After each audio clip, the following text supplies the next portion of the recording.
Je dis ok, donc je finis par convaincre l'école parce que je menace l'école. Ma conseillère Pôle emploi me dit mais dis-leur que tu vas les emmener en prison, tu vas les emmener en justice.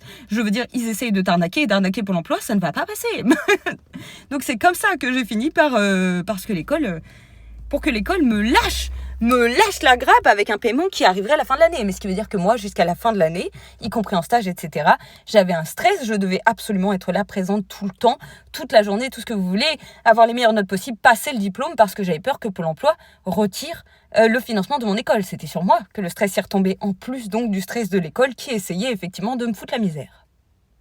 La fin de tout ce carnage, ça a été beaucoup d'embrouilles, toujours dans cette école avec donc les élèves, surtout celles, vous vous rappelez, dont j'ai parlé dans la vidéo d'avant et qui me disaient, voilà, Lucie, rachète-toi un ordi, ça fait trop de bruit pour que je fasse la sieste.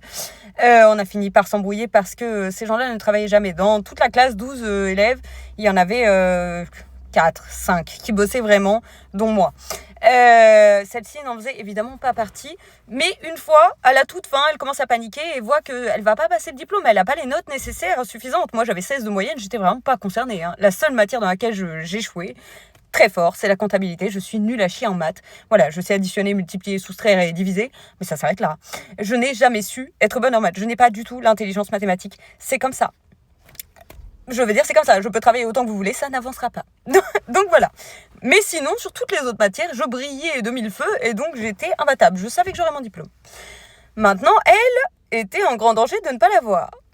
Ce qui fait qu'à la toute fin, elle se réveille et décide de participer à un projet de groupe, puisque dans ces écoles bullshit, c'est tout le temps des projets de groupe, ce qui veut dire que moi, je bosse et que les 3/4 du groupe, en général, ne bossent pas.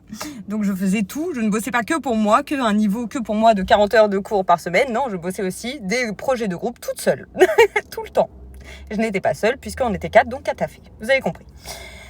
Maintenant, elle panique à la toute fin. Elle me dit, Lucie, il faut qu'on bosse ça. Maintenant, on était en groupe, pas de chance, ensemble. Et elle me dit, il faut qu'on bosse ça. Alors moi, j'avais prévu de bosser, mais dans la soirée, j'étais fatiguée. Je venais de passer une année à chercher un stage toute seule, à me casser le cul toute seule, à apprendre le portugais toute seule, à travailler toute seule. Tout ça en galère, en pauvreté, à faire des papiers que je ne pouvais pas faire. Je devais faire même une carte d'identité que j'avais pas, sans pouvoir prouver mon domicile, mon identité. C'était vraiment un enfer. Cette année-là, ça ne s'arrêtait jamais.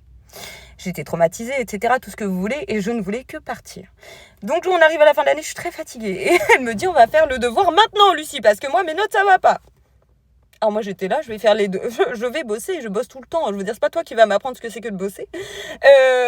Mais je vais bosser dans 1 heure, parce que là, je nourris les chats de la propriété où j'étais à ce moment-là. Voilà, on me prêtait un appart. Donc voilà, je nourrissais des chats, j'avais acheté des croquettes, et je nourrissais les chats errants, quoi.